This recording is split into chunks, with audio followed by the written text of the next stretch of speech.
अस्सलाम वालेकुम। आज का हमारा टॉपिक है levels of data hierarchy. Data hierarchy को समझना बहुत ज़रूरी है क्योंकि जब कंप्यूटर किसी भी डाटा को प्रोसेस करता है तो इसी हायरार्की के थ्रू प्रोसेस करता है। तो आज के इस लेक्चर में हम from bottom to top data hierarchy के जितने भी यूनिट्स हैं उनको समझेंगे। तो सबसे पहले आता है बिट, जिसे हम बाइनरी डिजिट भी कहते हैं because it is the smallest data item in a computer, और ये सिर्फ 0 और 1 की वैल्यू को अज्यूम कर सकता है। It's like a switch. जैसे स्विच सिर्फ ऑन और ऑफ हो सकता है, इस तरह हमारे पास जो बिट है, जो कंप्यूटर का बेसिक यूनिट है, वो सिर्फ ऑन और ऑफ की वैल्यू को स्टोर कर सकता है या शो कर सकता है। ज़्यादातर आपने 0-1 की वैल्यूज़ को स्विचेस पे भी देखा होगा। जैसे अगर आप इलेक्ट्रिक केटल वगैरह लें तो ज़्यादातर उसके ऊपर 0-1 ही लिखा होता है बजाय instead of on end of. 0 is for of and 1 is for on. अब एक बाइनरी डिजिट जो है वो सिर्फ 0 और 1 के कॉम्बिनेशन को शो कर सकता है, लेकिन जब हम दो बाइनरी डिजिट्स को इकट्ठा मिलाते हैं, फॉर एग्जांपल यहाँ पर मैं आपको पॉइंटर से समझाता हूँ, तो फिर हमारे पास जो ऑप्शंस हैं वो बढ़ जाते हैं। जैसे दिस इज, अगर हमारे पास सिर्फ 1 यूनिट है तो या तो 1 होगा या फिर 0, लेकिन अगर हम से दिस इज अ बिट, अगर हम यहाँ पर 2 बिट्स ले लें तो फिर हमारे पास ऑप्शंस बढ़ जाएंगे। जैसे इट इज़ 0-1, फिर 0-0, फिर अगेन 1 का कॉम्बिनेशन 1-0 एंड 1-1। सिमिलरली अगर हम 3 बिट्स मिला लें आपस में तो ये ज़्यादा मैसेज कन्वे कर सकते हैं, इनका कॉम्बिनेशन ज़्यादा बढ़ जाता है। लेट्स से यहाँ पर हम वैल्यू लिख सकते हैं 0-1-0 एंड 0-1-1। Similarly 0-0-0 and 0-0-1, 1-0-0 and 1-0-1। इस तरह 1-1-1 आ जाएगा एंड 1-1-0। तो जैसे जैसे हम एक एक बिट के कॉम्बिनेशन साथ साथ बढ़ाते जाएंगे उतनी ज़्यादा हम डाटा वैल्यूज़ इसके अंदर अज्यूम कर सकते हैं, उतने ज़्यादा हम इसके अंदर स्ट्रक्चर स्टोर कर सकते हैं। और ये तमाम के तमाम जो हैं ये किस तरह वैल्यू स्टोर होती हैं 2 की पावर के लिहाज से। 2 की पावर और जितने नंबर ऑफ बिट्स हैं वो आप इधर लगा दें तो उतने आपके पास कोड जनरेट हो सकते हैं जो कि कंप्यूटर समझ सकता है, नंबर ऑफ बिट्स। जैसे जब हमारे पास 1 बिट थी तो इट वाज 2 की पावर 1, जब हमारे पास 2 बिट्स थी इट वाज 2 की पावर 2 और हमारे पास 4 ऑप्शन आए। जब हमारे पास 3 बिट्स हो गई तब हमारे पास कितने ऑप्शन आ गए? 8। सिमिलरली आप इसको आगे बढ़ाते जाएं, जब 2 की पावर 4 हो जाएगा then we will get 16 and so on. अब जितने ज़्यादा हम बिट्स को जोड़ सकते हैं उतने ज़्यादा हम 0-1 की कॉम्बिनेशंस को बना सकते हैं, उतने ज़्यादा हम कोड जनरेट कर सकते हैं। जितने ज़्यादा कोड्स हम जनरेट कर सकते हैं उतने ज़्यादा हम उन कोड्स के ज़रिए प्रोसेसिंग कर सकते हैं। वो कंप्यूटर के लिए एक मीनिंग होगा। जैसे अगर हम सिर्फ 2 की पावर 3 को देख लें तो यहाँ पर हम कंप्यूटर को 8 मीनिंग्स कोई भी असाइन कर सकते हैं कि जब 111 आपके पास एंट्री आएगी तो आपने फॉर एग्जांपल ऐड कर देना, जब 100 एंट्री आएगी तो आपने उसे नेगेटिव कर देना, जब आप 0-1-1 आ रहा है तो आप नंबर्स को डिवाइड कर दें, जब 0-0-1 आ रहा है तो आप नंबर्स को मल्टीप्लाई कर दें। ये जस्ट मैं आपको समझाने के लिए बता रहा हूँ कि हर कोड को एक मीनिंग असाइन किया जा सकता है जो कि कंप्यूटर अंडरस्टैंड कर सके, उसकी कोडिंग की जा सकती है। जैसे अगर आप अपने कंप्यूटर की प्रॉपर्टीज़ में जाएं तो आजकल जो आपका ऑपरेटिंग सिस्टम है उसके अंदर लिखा होगा कि या तो वो 32 बिट होगा या 64 बिट। इसका मीनिंग क्या है कि इन्होंने 32 बिट्स को कंबाइन करके कंप्यूटर के लिए कोड जनरेट किए हैं और कंप्यूटर उसी लिहाज से प्रोसेसिंग करता है 32 बिट के लिहाज से। तो वो जो 32 बिट है एक्चुअली क्या, कितने नंबर ऑफ इसके अंदर मतलब कॉम्बिनेशंस आ सकते हैं 2 की पावर 32, और ये बहुत बड़ी वैल्यू हो जाएगी। और आजकल के कंप्यूटर जो है वो it is a 64 bit operating system, तो यानी कि वो 64 बिट्स को इकट्ठे मिलाकर ऑन ऑफ का कॉम्बिनेशन बना के कंप्यूटर को मीनिंग देते हैं, और आहिस्ता आहिस्ता ये चीज़ें बढ़ती जा रही हैं। तो bit is a basic unit, और जब आपने कंप्यूटर में भी पढ़ा होगा इंट्रोडक्शन टू कंप्यूटर्स में, जब 8 बिट मिलते हैं तो वो बनाते हैं बाइट, 1 बाइट। चले मैं आपको यहाँ पर थोड़ा सा साथ साथ इसके यूनिट्स भी बता दूँ। एंड देन आफ्टर दैट जब 1024 बाइट मिलते हैं तो वो एक किलो बाइट बनाते हैं।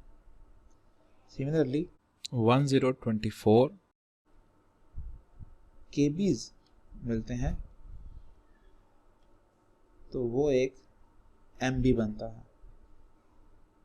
जो कि अक्सर आप जब कोई फाइल वगैरह डाउनलोड करते हैं तो 1 MB या 5 MB की PDF की फाइल्स, ये सिंपल 1-2 सफ़े जो आप डाउनलोड करते हैं, या 252 KB 5 MB, जैसे आपकी पिक्चर्स वगैरह सेव होते हैं 5 MB 10 MB, अगर बहुत अच्छा कैमरा तो 100 MB हो जाएगा, 200 MB हो जाएगा। और जब आप 1024 MBs को मिलाते हैं तो ये आपके पास बनता है 1 GB, जो कि आपकी स्टोरेज है। हार्ड डिस्क आपकी होगी 120 GB, रैम होगी 8 GB and so on. Similarly 1024 GB मिलते हैं तो 1 TB बन जाता है। तो दिस इज मेमोरी स्ट्रक्चर। लेकिन बेसिक है हमारे पास बिट, जो कि सिर्फ 0 और 1 की मेमोरी को इस्तेमाल कर सकता है, इसलिए हम इसे बाइनरी डिजिट कहते हैं। बाइनरी का मतलब ये है जिसके 2 ऑप्शन हो, ऐसा स्विच या ऐसा डिजिट जो सिर्फ 2 वैल्यूज को जान सकता है, अज्यूम कर सकता है। तो बेसिक यूनिट है तो बहुत इजी, लेकिन क्या है कि कंप्यूटर की कोडिंग तो इसी में ही होगी, लेकिन इंसानों के लिए 0-1 को समझना बहुत मुश्किल है। इसके बरक्स अगर हमारे पास वर्डिंग आ जाए, यानी कि इंग्लिश अल्फ़ाबेट्स आ जाए, तो हम ज़्यादा अच्छे तरीके से चीज़ों को लिख सकते हैं। तो इसलिए जो हमारा नेक्स्ट यूनिट है इट इज़ कॉल्ड करैक्टर्स। जैसे कि अगर आप कीबोर्ड पे देखें तो आपके पास कुछ डेसिमल डिजिट्स नज़र आ रहे होंगे फ्रॉम 0 to 9, आपके पास लेटर्स नज़र आ रहे होंगे A to Z, और साथ कैप्स लॉक है, तो आप स्मॉल भी कर सकते हैं और कैपिटल लेटर्स को भी यूज़ कर सकते हैं। सिमिलरली आपके पास आगे कुछ सिंबल्स नज़र आ रहे होंगे, तो जितने भी सिंबल्स यहाँ पर मौजूद हैं it is called special characters including space, जिसके अंदर आपके पास एक्सक्लेमेशन मार्क है, @ है, हैश है, ये सारे 1 2 3 के ऊपर लिखे हुए हैं। $साइन है, परसेंटेज है, कैप है, एंड है, स्टैरिक है, smaller bracket, capital bracket, colon, question mark, division and so on, dashes वगैरह भी हैं। ये तीनों चीज़ें मिलकर क्या बनाती हैं? करैक्टर्स। इन करैक्टर्स के ज़रिए हम इंग्लिश की कोई भी चीज़ लिख सकते हैं। हम कंप्यूटर को अपने मुताबिक चीज़ें सेंड कर सकते हैं, इससे कोडिंग कर सकते हैं, जो कि हमारी लैंग्वेज में ईजी है, जिसे ह्यूमंस ईजिली अंडरस्टैंड कर सकते हैं। तो जो कंप्यूटर करैक्टर सेट है it is a set of all characters used to write a program and represent data item. जो भी डाटा है उसको हम इन तमाम चीज़ों से रिप्रेजेंट कर सकते हैं, जैसे आपका नाम, आपका रोल नंबर, आपकी सैलरी, आपका टेलीफोन नंबर। ये सारी चीज़ें क्या है कि हम इन करैक्टर सेट के ज़रिए ईजिली स्टोर कर सकते हैं या डिफाइन कर सकते हैं कंप्यूटर में। लेकिन अब सवाल ये पैदा होता है कि कंप्यूटर तो प्रोसेसिंग करता है 0 और 1 को, 0-1 की कॉम्बिनेशंस को। जितने ज़्यादा बिट्स आप मिला लें उतने ज़्यादा आपके पास कोड्स बन जाएंगे। तो हम तो उसे इंग्लिश में लिख रहे हैं कि कंप्यूटर कैसे प्रोसेस कर सकता है इन अल्फ़ाबेट्स को। तो एक्चुअली कंप्यूटर सिर्फ इन ABC इसको नहीं समझता, बल्कि हमने क्या किया होता है कि हर अल्फ़ाबेट के पीछे कोड जनरेट किया होता है, हर एक कोड को एक मीनिंग दिया हुआ है। जैसे लास्ट में हमने डिस्कशन की थी कि 0-1-0 को मल्टीप्लाई है, तो हम कह सकते हैं कि 1001 it is represented for A। इस तरह B, जब हमने हर करैक्टर सेट को एक कोड जनरेट कर दिया, इसके इक्विवेलेंट रख लिया हुआ, तो ऑटोमेटिकली कंप्यूटर को जब हम कोई नाम लिखते हैं तो वो उसको पीछे 0-1 में चेंज कर लेता है।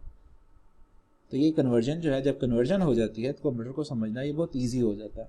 अब सवाल ये पैदा होता है कि नंबर्स को या करैक्टर्स को हम कोड कैसे असाइन करें, क्योंकि आपकी मर्ज़ी है। मैं कहता हूँ नहीं 100 को A असाइन करना है, आप कहते हो नहीं 100 को B असाइन कर लेते हैं। तो जब हम अपने मर्ज़ी से चीज़ों को असाइन करेंगे तो फिर तो क्योस क्रिएट होगा, आपकी कोडिंग कुछ और होगी, मेरी कोडिंग कुछ और होगी। इसलिए कोई एक स्टैंडर्ड कोडिंग होनी चाहिए, एक स्टैंडर्ड रूल होना चाहिए कि A की वैल्यू सिर्फ यही फिक्स है और हर जगह दुनिया में वही यूज़ हो। जैसे जैसे हमारे वेट का जो यूनिट है इट इज़ अ kg, बाहर के मुल्कों में जाओगे तो वहाँ पर भी kg यूज़ होगा, यहाँ पर भी kg यूज़ होगा। तो इस तरह सारों को समझना ईजी हो जाता है। तो इस चीज़ के लिए इस मसले का हल निकाला गया कि जितने भी लोग हैं वो अब ASCII को यूज़ करते हैं। ASCII करैक्टर सेट को stands for American standard code for information interchange. तो C++ भी जो है वो ASCII करैक्टर सेट को ही यूज़ करती है, इसी को फॉलो करती है। इसके अंदर जो रूल्स डिफाइन किए गए हैं कि A का कोड ये होगा, B का कोड ये होगा, C का कोड ये होगा, कैपिटल्स का कोड कुछ और होगा, हर चीज़ का कोड इसमें ज़ाइन है और तमाम प्रोग्रामर्स, तमाम लैंग्वेजेस इसी स्टैंडर्ड कोड को फॉलो करते हैं। तो जब हमने चीज़ों को अल्फ़ाबेट्स में लिख लिया, अल्फ़ाबेट्स के पीछे हमने एक कनेक्शन बना लिया 0 और 1 का, तो अब हम चलते हैं नेक्स्ट जो हमारा यूनिट है उसकी तरफ, which is called a field.